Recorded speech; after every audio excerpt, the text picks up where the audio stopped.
Footy's back in a big way, with new rules that allow for higher scoring games, upset wins over two of the top four teams in the comp from two of the bottom four, and an emotional revenge story centred around one of the worst trade periods in the game's history. I'm Parker Kemp, and this is the Obsessors Review. The Tigers kicked off their premiership defence in a familiar way with a 25-point victory over Carlton and a scoreline that was incredibly similar to that of last year's. Just as Richmond started a familiar way, so did Dustin Martin with a best on ground, 2 goals, 31 disposals, 5 clearances and 4 goal assists. Graham, Bolton and Riewoldt were all strong contributors to the victory, while Carlton were well served by 2018 number 1 pick and rising star Sam Walsh, and despite his inaccuracy, Harry Mackay seems to be shaping up for a monster year in the Blues forward line. In the end, however, it was the same old story for the Blues, being outrun by the Tigers in round 1. It was an anxious wait for former Pie Adam Treloar, but when he got onto the field he received very little heat from the Magpies. The Bulldogs got the jump on the Pies, with the first 3 majors going the way of Melbourne's western suburbs.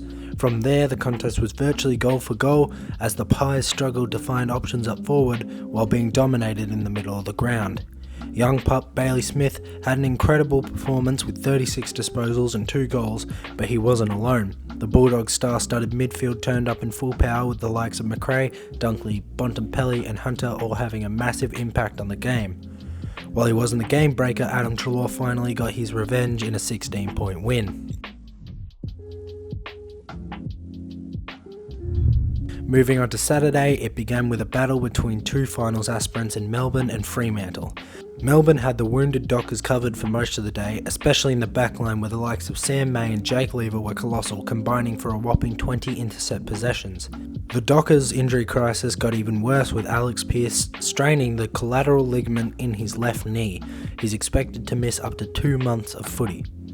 While the Dockers were poor with their tools, their young midfield showed glimpses of greatness, with no need to worry about the future for Dockers fans, as Cherub, Brayshaw and Sarong are the core of the rising team. In the meantime, the Demons started the year with a 22-point win. It took the Crows 13 games last year to notch their first win, but this year the Crows fans had no such way, taking down last year's grand finalists in a spirited display that shows the value of pure raw effort. For the Cats, however, it was a humiliating defeat that came at the cost of Patrick Dangerfield for 3 weeks after a head clash with Adelaide's Jake Kelly. Tex Walker turned back the clock in a wonderful sight for all key forwards, with 5 goals, 18 disposals and 7 marks. The Cats threatened the Crows in the second half, but the Crows wouldn't relent, running out to an outstanding 12-point victory. They're going to hang on, the Adelaide Crows. They are going to hang on for one of the sweetest victories. The most unexpected victories are the best. Stand up like Matthew Nicks and roar like you never have before. As famous as they come for this Adelaide Crows, a round 1 shock. What was once a question of how much will we win by turned into a humiliating 1-point defeat for the Bombers, losing a 39-point lead to the Hawthorn Football Club.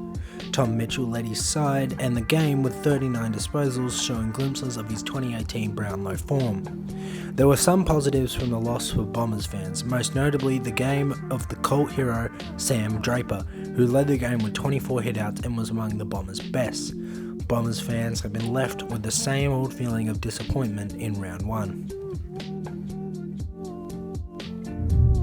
At the Gabba, the home crowd was shocked by the sight they saw on a late Saturday night.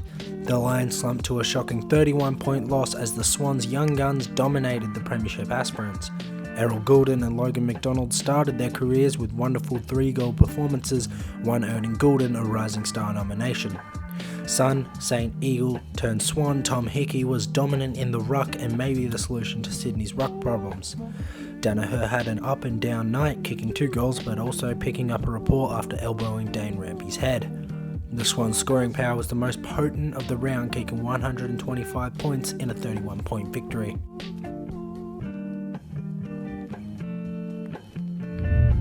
Port Adelaide continued their 2020 form with a massive 52-point victory over North Melbourne. The Roos were competitive during the first quarter, but an 8-goal second quarter put to bed any hope North had of upsetting last year's minor premiers. Motlop, Wines and Burke were strong contributors to the Power, and Orazio Fantasia had 4 goals in his first outing as a Port player. In the opposition camp, Jaden Stevenson enjoyed his first game as a Roo and his first game in the midfield, reaching 33 disposals, 7 score involvements and 5 inside 50s. Stevenson's best efforts couldn't stop a rampaging and upcoming powerhouse in the Power. St Kilda picked up a strong yet controversial win away from home against the GWS Giants by 8, but with Higgins' goal that seemed to have clipped the top of the post and Dan Butler's tackle that some say shouldn't have been awarded, there are still some questions about whether it was a just win. Memory put in another strong game for St Kilda to continue his rise from being a delisted Swan to a star Saint, 3 goals and 21 disposals, while Billings also was strong for the Saints. GWS's star midfield group was best served by Tim Taranto and Harry Perryman, but both were outshined by the story of the game, Matt Flynn. Flynn was picked 41 in the 2015 National Draft and had to wait 1,944 days to get his senior debut. When he got out there, he showed he was the future of GWS's ruck and managed 34 hitouts, 5 clearances and 17 disposals.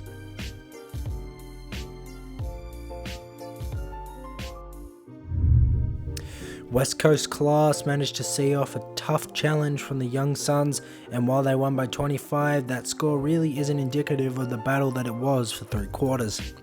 Eagle Dom Sheeb put in a fantastic game with 34 disposals, 11 contested possessions and 9 clearances, while Oscar Allen showed that the Eagles' future up forward is bright with 4 goals. Jared Witt managed to get the better of star ruckman Nick Natanui, tapping down to Jack Bowes, who managed 30 disposals. Young superstar Matt Rowell suffered a knee injury that will see him miss a big chunk of footy, adding insult to injury over the Gold Coast loss. While the Suns weren't without a chance, the experience and class of West Coast shined through, securing a solid 25-point victory. And that was the round so far. I've been Parker Kemp with the Obsessors review of round 1.